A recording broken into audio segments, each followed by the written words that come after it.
इस वीडियो में हम लोग देखेंगे क्लास 9th साइंस की बुक का चैप्टर 8 मोशन। ये फिजिक्स का चैप्टर 1 है और इसमें हम लोग देखेंगे कि मोशन क्या होती है। हम लोग इस चैप्टर में जिस तरीके की मोशन पढ़ेंगे ना वो है स्ट्रेट पाथ पे। ठीक है, मोशन कई टाइप की होती है, रेक्टिलिनियर होती है, एक सर्कुलर पाथ पे होती है। तो हम लोग इसमें देखेंगे मोशन का अगर हम लोग लिटरल मीनिंग देखें तो इसका होता है चलना या फिर मूव करना, अपनी पोजीशन को, अपनी स्थिति को बदलना मोशन होता है। एवरीडे लाइफ में हम लोग बहुत सारे मोशन देखते हैं, जैसे कि बर्ड्स घूम उड़ती हैं और फिश स्विम करती हैं, ब्लड फ्लो करता है हमारी बॉडी में, आर्टरीज और वेन्स में, atoms, molecule, planet, star, galaxy, हर चीज क्या है, मोशन में है। हम लोगों को मोशन में चीजें दिखती नहीं है कई बार। We often perceive an object to be in motion when its position changes with time. हम लोगों को कब लगता है कोई चीज मोशन में है, जब समय के साथ उसकी पोजीशन चेंज हो जाती है। बट ऐसी सिचुएशन भी होती है जहां पर इनडायरेक्ट एविडेंस मिलते हैं मोशन के। तो जैसे कि हम लोग इन्फर हमें तो हवा तो हमें दिखती नहीं है, जैसे कार्टून्स में हवा बहती हुई दिखाते हैं, एक्चुअल में तो ऐसा होता नहीं है। तो हम लोग इन्फर कैसे करते हैं, हम लोगों को कैसे पता लगता है कि हवा मूव कर रही है, हवा चल रही है। तो कपड़े पड़े होते हैं तो वो हिल रहे होते हैं, पत्तियां हिलती हैं, चीजें हिल रही होती हैं, उससे हम लोग को पता लगता है कि जो है मोशन हो रहा है। फिर फिनोमिना जो होता है, सनराइज सनसेट होता है, सीजन्स बदलते हैं, वो किसकी वजह से होते हैं, क्योंकि हमारी अर्थ मूव कर रही होती है। और इसीलिए बट हम लोग डायरेक्टली नहीं देख पाते मगर अर्थ को मूव करते हुए, है ना, क्योंकि हम उस अर्थ पे हैं। हम भी सेम स्पीड से, जिस स्पीड से अर्थ मूव कर रही है इसी स्पीड से हम लोग भी मूव कर रहे हैं, क्योंकि हम भी मूव कर रहे हैं, अर्थ भी मूव कर रही है। इसलिए हमें लगता है कि अर्थ और हम दोनों क्या है, स्टेशनरी है, एक ही जगह पर है। जब हम लोग की बस आगे या ट्रेन आगे बढ़ रही होती है तो हमें ऐसा लगता है कि ट्रीज जो है वो पीछे की तरफ जा रही हैं। और जो बस तो मूव कर रही होती है मगर बस के अंदर बैठे हुए पैसेंजर्स क्या फील करते हैं खुद को, कि हम लोग तो रेस्ट में हैं। तो इसी तरीके से अलग अलग टाइप के वेरियस मोशंस होते हैं। तो मोशन काफी ज्यादा कॉम्प्लेक्स चीज है। कुछ ऑब्जेक्ट्स जो हैं वो स्ट्रेट लाइन में, बिल्कुल सीधी लाइन में मूव करते हैं और कुछ सर्कुलर पाथ में भी मूव करते हैं। तो काफी सारी सिचुएशन होती है, कभी स्ट्रेट मूव करा फिर गोल घूम गए, फिर स्ट्रेट मूव करा फिर गोल घूम गए। तो अलग अलग सिचुएशंस होती हैं और अलग अलग ग्राफ्स बनते हैं अलग अलग मोशंस को डिस्क्राइब करने के लिए, है ना। तो अब हम लोग देखेंगे डिस्क्राइबिंग मोशन। तो हम लोगों ने क्या, मोशन क्या होता है, हम लोग ना क्या लेते हैं, कभी हमें मोशन को डिफाइन करना है ना तो हम कहते हैं, जैसे कि एग्जांपल दिया गया है कि एक स्कूल है, वो 2 किलोमीटर नॉर्थ में है। 2 किलोमीटर ये रेलवे स्टेशन है, सपोज करिए, नॉर्थ हमेशा हम ऊपर की तरफ दिखाते हैं, और ये स्कूल है। स्कूल रेलवे स्टेशन से कितना दूर है, 2 किलोमीटर। ठीक है, तो हम लोगों ने कैसे दिखाया, हम लोगों ने स्कूल की पोजीशन बताई with respect to railway station. हम लोगों ने बताया स्कूल रेलवे स्टेशन से इतना दूर है। इस एग्जाम्पल में रेलवे स्टेशन हमारा रेफरेंस पॉइंट है। बताते हैं ना कि उस जगह से हम लोग ज्यादातर जगहों की पोजीशन रेलवे स्टेशन के हिसाब से निकालते हैं कि रेलवे स्टेशन से वो प्लेस इतना दूर है, रेलवे स्टेशन से तो वो दूसरी जगह इतनी दूर है ना। तो रेफरेंस पॉइंट हमारा रेलवे स्टेशन होता है।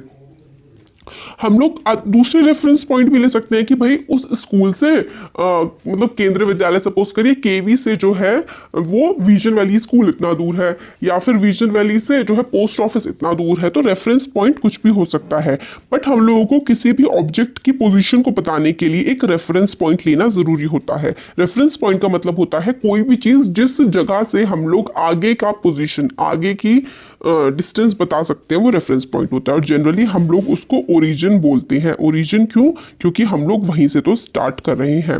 आपका घर आपके लिए ओरिजिन है। आपका घर आपके स्कूल से कितना भी दूर हो सकता है, सपोज करिए 3 किलोमीटर दूर है, तो आपका घर आपके लिए ओरिजिन हो गया। ठीक है, तो और स्कूल से घर का डिस्टेंस 3 किलोमीटर का हो गया, तो आप 3 किलोमीटर मूव करेंगे। Moving along a straight line, अगर आप स्ट्रेट लाइन में मूव करते हैं तो किस तरीके से होता है, सबसे सिंपल मोशन होता है स्ट्रेट लाइन का। तो हम लोग सबसे पहले एक एग्जांपल से देखेंगे कि मोशन किस तरीके से होता है ऑब्जेक्ट में, अगर वो एक स्ट्रेट लाइन में होता है। तो हम लोग अगर अपनी जर्नी यहाँ से, अगर हम लोग ओ से स्टार्ट करें जर्नी, फिर हम सी पे जाएं, फिर हम बी पे जाएं, फिर हम ए पे जाएं, है ना। तो ये जो मोशन हो रहा है ये क्या हो रहा है, ये मोशन होता है स्ट्रेट लाइन का मोशन, है ना। तो ये स्ट्रेट लाइन मोशन हो गया। एट फर्स्ट ऑब्जेक्ट, जब हम स्ट्रेट लाइन में मोशन कर रहे हैं तो सबसे पहले सी से पास होगा, फिर बी से पास होगा, फिर ए तक ये पहुंचेगा। देन इट मूव्स बैक, और अगर वो वापस आएगा तो ए से वो बी पे आएगा, बी से सी पे आएगा और सी से ओ पे आएगा। इस तरीके से जो है ऑब्जेक्ट मूव करता है। तो अब हमें यहाँ पर 2 चीजें जरूरी हैं जाननी। एक होता है मैग्नीट्यूड, ठीक है, फिलहाल इसमें हम लोग देखेंगे मैग्नीट्यूड, और एक चीज हम देखेंगे डिस्प्लेसमेंट। ठीक है,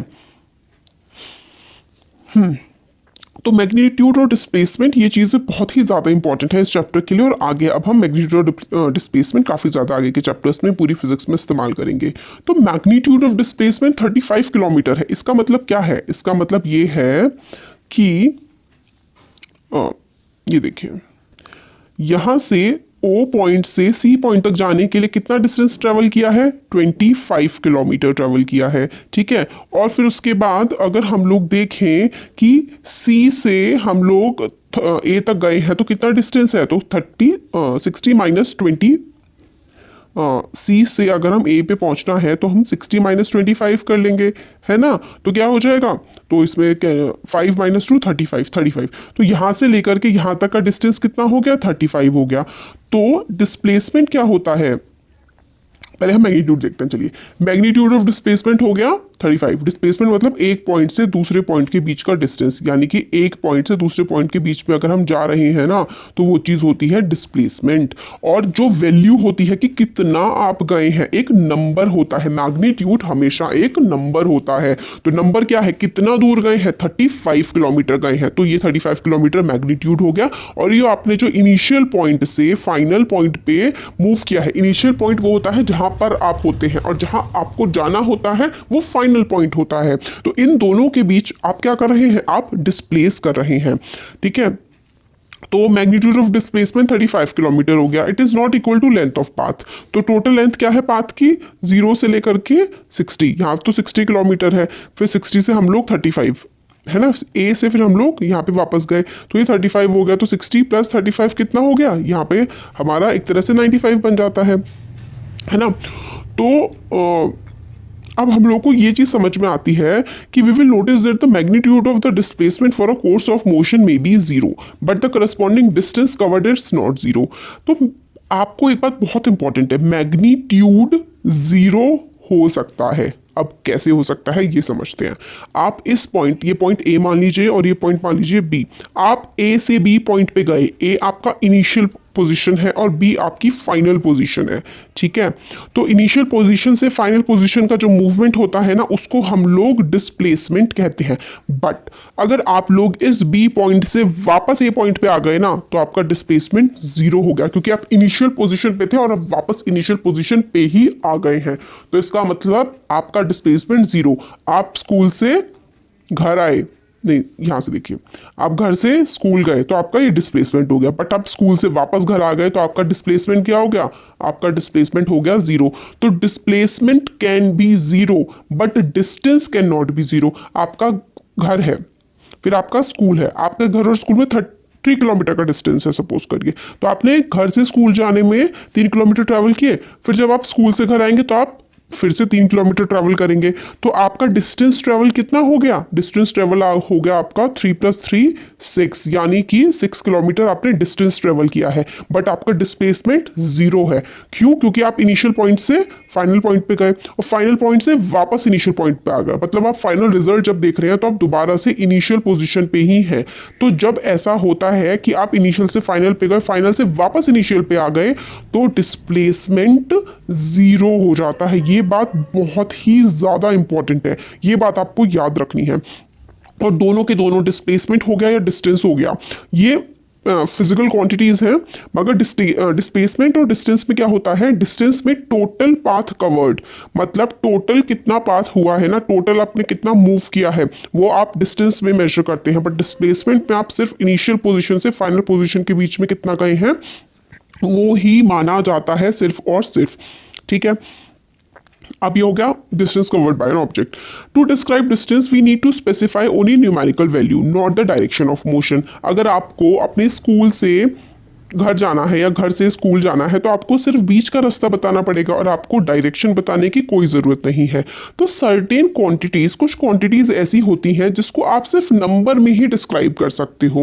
numerical value of physical quantity is its magnitude. जो नंबर होता है ना, न्यूमेरिकल वैल्यू नंबर, वो किसी भी क्वांटिटी का, किसी भी चीज़ का क्या होता है? मैग्नीट्यूड होता है। जैसे कि आपका वेट, आपका वेट आपके लिए क्या हो गया?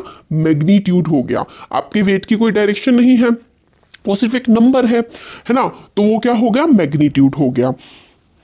तो numerical value of a physical quantity is its magnitude. Numerical value जो होती है किसी भी फिजिकल क्वांटिटी की, वो मैग्नीट्यूड होता है। एग्जाम्पल के लिए डिस्टेंस जो है वो एक न्यूमेरिकल वैल्यू है, और difference will give you numerical value of displacement from O to C to A. तो देखिए डिस्प्लेसमेंट इनिशियल से फाइनल पोजीशन का ही होता है, ये आप समझ लीजिए। तो डिस्प्लेसमेंट क्या हो गया? The shortest distance measured from initial to final position of an object is known as displacement. सबसे छोटा डिस्टेंस जो कि इनिशियल से फाइनल पोजीशन के बीच में किसी ऑब्जेक्ट के होता है वो डिस्प्लेसमेंट होता है। तो शॉर्टेस्ट डिस्टेंस होता है, सबसे छोटा से छोटा डिस्टेंस जो हो सकता है ना इनिशियल और फाइनल पोजीशन के बीच में, उसको ही हम डिस्प्लेसमेंट बोलते हैं। वेरी वेरी इंपॉर्टेंट, बिल्कुल दिमाग में बसा लीजिए इसको। और can magnitude of displacement be equal to distance travel by an object? हो सकता है, मैग्नीट्यूड और डिस्प्लेसमेंट बराबर हो सकते हैं ना। आप अपने ए जगह से, आप अपने प्लेग्राउंड से आप घर चले गए बस, तो आपने डिस्टेंस भी इतना ही ट्रैवल किया और आपका मैग्नीट्यूड भी यही हो गया। आप दोबारा प्लेग्राउंड में नहीं जाएंगे, तो मतलब आपने रिवर्स नहीं किया। तो अगर आप एक पोजीशन से दूसरी पोजीशन पे जा रहे हैं और फिर वापस पहली वाली पोजीशन पे नहीं आ रहे हैं, तो डिस्प्लेसमेंट और मैग्नीट्यूड, सॉरी डिस्प्लेसमेंट और आपका डिस्टेंस कवर्ड बिल्कुल सेम हो जाएगा, है ना। तो एग्जांपल में वही motion of an object from O to A, distance covered is 60 kilometre and the magnitude of displacement is also 60 kilometre. Zero से ए में आपने जितना डिस्टेंस कवर किया है उतना ही तो मैग्नीट्यूड है, बट डिस्टेंस क्या हो जाएगा? डिस्टेंस में आप वापस भी आ सकते हैं, तो उसकी वैल्यू और बढ़ जाएगी। बट मैग्नीट्यूड में अगर आप बट आप डिस्प्लेसमेंट में अगर वापस आएंगे, मतलब आपने अगर इनिशियल से फाइनल पोजीशन पे गए, ठीक है, तो आपका डिस्टेंस और डिस्प्लेसमेंट दोनों क्या होंगे? सेम होंगे। बट अगर आप वापस आ रहे हैं फाइनल से फिर से इनिशियल पे आ रहे हैं, तो डिस्प्लेसमेंट क्या हो जाएगा? जीरो हो जाएगा। Distance can never be zero. Distance आपने जो फैसला वो कहते हैं यात्रा जितनी की है वो कभी भी आपका जीरो नहीं हो सकता, बट डिस्प्लेसमेंट हो सकता है, क्योंकि डिस्प्लेसमेंट आपका सिर्फ इनिशियल से फाइनल पोजीशन के बीच का मूवमेंट होता है। तो ये हम लोगों ने डिस्टेंस और डिस्प्लेसमेंट के बारे में इसमें देख लिया। अब आगे हम लोग देखते हैं uniform and non uniform motion. बहुत ही सिंपल से एग्जांपल है। अगर आप लोग सेम टाइम में सेम डिस्टेंस कवर कर रहे हैं थ्रू आउट योर जर्नी, मतलब कि आप लोग एक रास्ते पे निकले,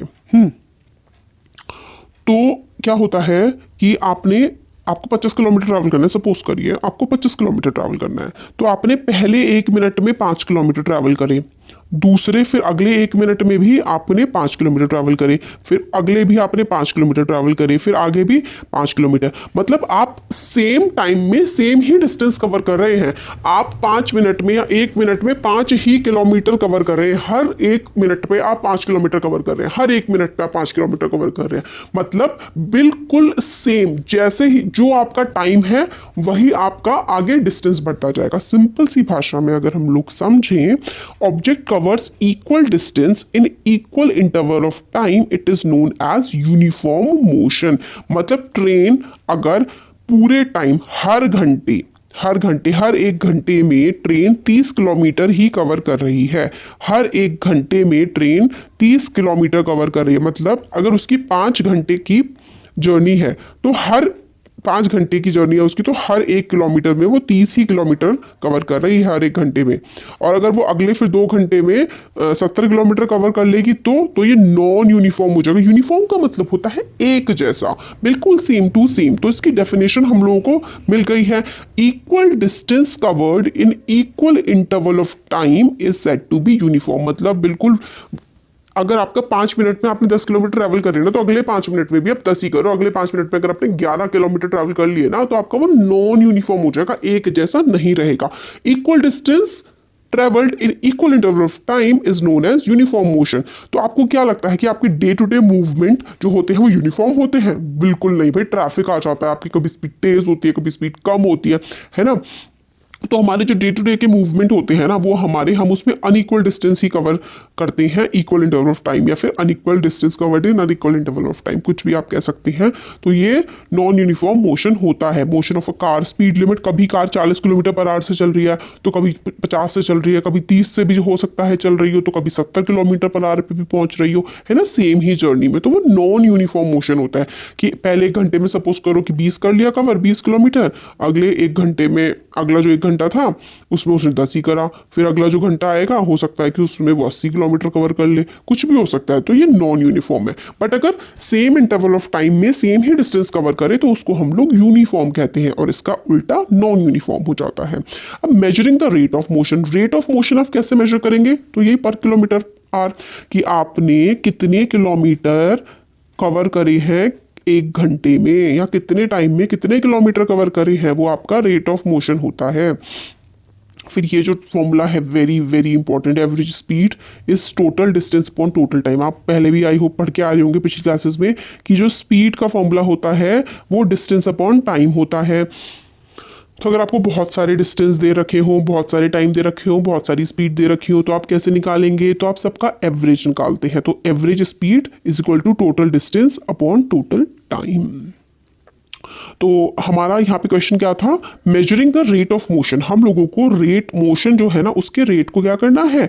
उसके रेट को हम लोगों को मेजर करना है, नापना है। वो कैसे हम लोग नापेंगे? हम लोग किलोमीटर पर आवर में हम लोग मेनली जो है नापते हैं, या फिर मीटर पर सेकेंड में, या फिर सेंटीमीटर पर सेकेंड में। डिफरेंट ऑब्जेक्ट जो होते हैं ना वो अलग अलग टाइम लगाते हैं अलग डिस्टेंस कवर करने के लिए। कुछ मूवमेंट काफ़ी, कुछ जो चीज़ें होती हैं वो काफ़ी तेज़ चलती हैं, कुछ चीज़ें काफ़ी स्लो चलती हैं। तो मूवमेंट जो होता है ना ऑब्जेक्ट का वो काफ़ी ज़्यादा डिफरेंट होता है, सेम रेट से वो नहीं चलती हैं। वन वे जो है मेजर करने का किसी भी मोशन को ऑब्जेक्ट के, वो है distance travelled by object in unit time. एक घंटे में कितना डिस्टेंस ट्रेवल करा है वो हम लोग कैसे निकाल देते हैं? वही होता है यूनिट ऑफ टाइम, या फिर हम लोग जो, ये हमारा हेडिंग था, क्या था हमारा heading? Measuring the rate of motion. Motion का रेट हम लोग कैसे निकाल सकते हैं कि कितने टाइम में कितना वो चल रहा है। तो यही होता है कि हम लोग किस तरीके से निकालते हैं। तो यही है, rate at which object can move be different, also different object अलग अलग होते हैं।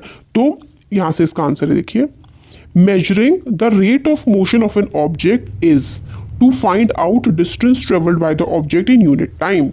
एक पर्टिकुलर टाइम में कितना उसने डिस्टेंस ट्रेवल करा है तो हम लोगों को पता लग जाता है उसका रेट ऑफ मोशन। इसकी क्वांटिटी क्या हो, एसआई यूनिट क्या होती है? इसकी क्वांटिटी हम लोग स्पीड से रेफर करते हैं, है ना, और एसआई यूनिट इसकी होती है metre per second. This is very important. SI unit of speed is metre per second.